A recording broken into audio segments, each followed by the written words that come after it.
الرز استوى اهو خلاص الحمد لله واتفلفل. هنحط بقى الشوربه على العيش. السلام عليكم ورحمه الله.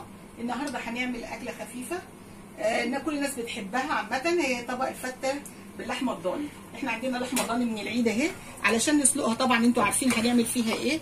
هنغلي الميه، وبعد ما تغلي الميه بنشف اللحمه وبننزلها، وبعد كده بنحط التوابل بتاعت اللحمه. التوابل بتاعت اللحمه دي انا عاملاها عندي في البيت.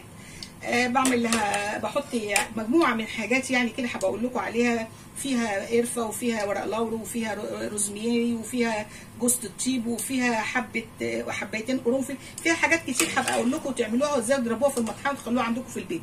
فبحط ربع معلقه منها، وبحط البصلايه، ولو ابشر بطماطمايه برده ماشي. واديني كده سلقت اللحمه وحطيت الملح بتاعها. تاني حاجه رحت جايبه التومه واللي انا كنت طحناها في الفريزر عندي، ورحت حاطه معلقه سمنه، ورحت حاطه الطماطم. طماطم غليت، وما تغلي الطماطم هنزل بالتوابل بتاعه الصلصه. ايه هي التوابل بتاعه الصلصه؟ معلقه صغيره فلفل، معلقه صغيره ملح، ربع معلقه قرفه، ربع معلقه شطه، برده ربع معلقه بهارات. واروح حطاهم منزلاهم كلهم مع بعض كده عليها، واروح جايه بحبه خل واروح منزلاهم عليها كده. حبه معلقه خل انزلها عليهم كده، واستنى لما تقصر شويه، وبعد كده ابقى اوطي عليها بقى، اسيبها مع بعضها تقصر مع بعضها. اجي بقى انا بقى بعد كده هاخد الشوربه علشان اعمل الرز. هفضل اخد شوربه من الحله بتاعت اللحمه كده علشان اعمل الرز بتاعي.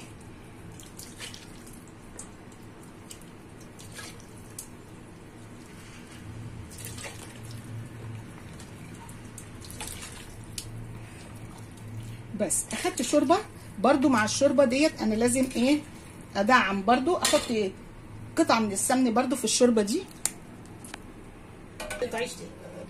هناخد قطعه من السمنه ومعلقتين زيت علشان يبقى مفلفل وحلو على الشوربه. وبعدين هنروح حاطين الرز غسلينه زي الفل. هنروح حاطين الرز،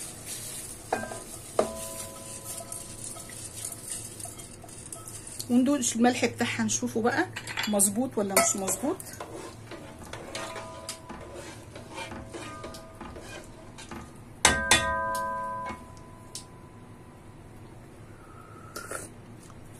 محتاج شويه ملح،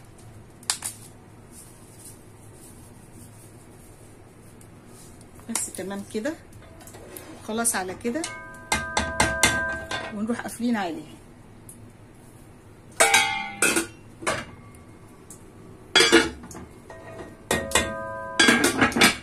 هنسيبه بقى يغلي ويتشرب، وبعدين نطلع اللحمه على بال ما الاكل يفتح، على بال ما الرز هيخلص. هنروح احنا ايه مطلعينها عشان نحمرها. هنحط عليها معلقه سمن، ونرش عليها فلفل اسود وملح، وناخدها تشويحه بسيطه كده، عشان انتوا عارفين ان اللحمه الضاني يعني هي جميله وهي مسلوقه، جميله وهي محمره، جميله في كل حاجه.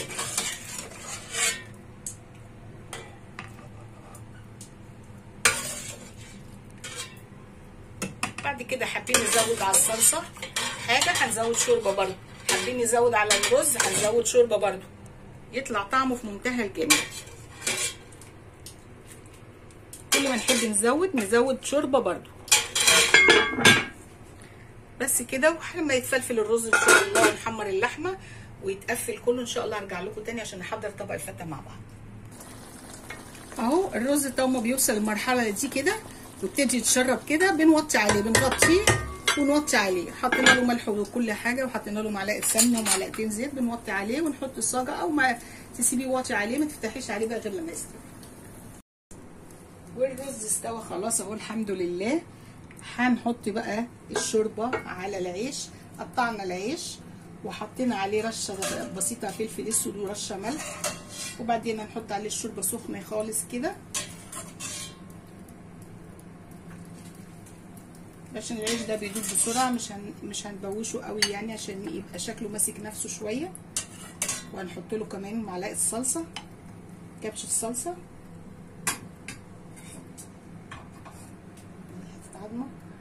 هنحط كبشه الصلصه عليه ونقلبها فيه، بتدي طعم جميل جدا في العيش. بيبقى شكلها حلو وبتدي طعم حلو جدا. هو بقى كده هيشرب الشوربه مع الصلصه، يبقى طعمها يعني خطيره، يعني لو جربتوها هتعجبكم جدا. بس وهنسويها بقى كده.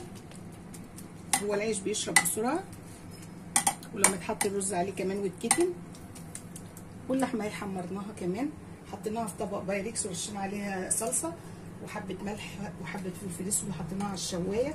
اللي عايز يعملها في الطاسه تيفال بمعلقه سمنه ماشي، بس انا ما حبيتش اتقل عن كده علشان خاطر اللي هي اللحمه ضاني تقيله، فمش هحط لها كمان سمنه زياده، لا. فيلا بقى نحط الرز كمان بالمره.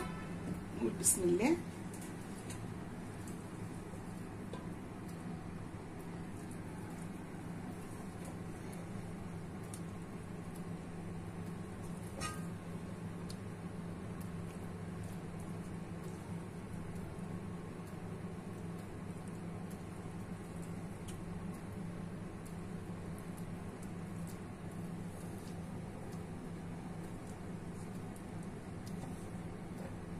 بنفضي الرز كله عليها.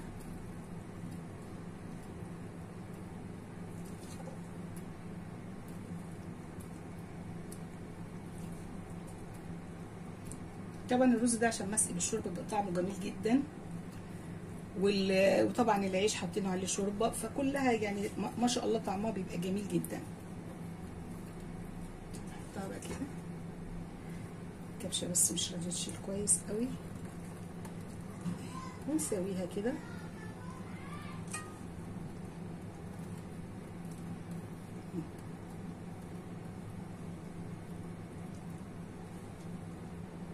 كده حطينا، عملنا سيرفيس كبير كده يعني علشان خاطر هي لما بتقعد وتبقى تبرد ما بتبقاش حلوه. هي حلاوتها وهي سخنه بقى، وجنبيها بتنجان مخلل، عامله بتنجان مخلل وخيار حاطه مع البتنجان مخللاه وطماطم، فبتبقى اكله جميله. او لو كمان يا ريت بقى يبقى ترشي بلدي، بس احنا ما عندناش ترشي بلدي، تبقى جميله اجمل واجمل.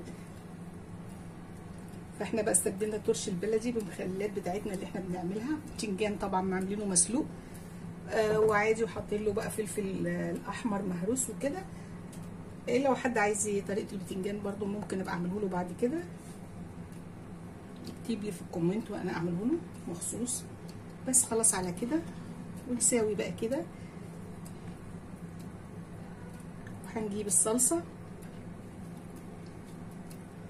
نسويها كده ونخلي المنظر نضيف وحلو، عشان انتوا عارفين طبعا العين بتاكل. الاول يلا ادي الصلصه اهي. هنجيب الصلصه، شوفوا بقى هنرص كده بطريقه جميله، والباقي نحطه في سلطانيه علشان اللي عايز يزود يزود، واللي مش عايز يزود هو حر. بس كده كده شكلها بقى حاجه حلوه وجميله.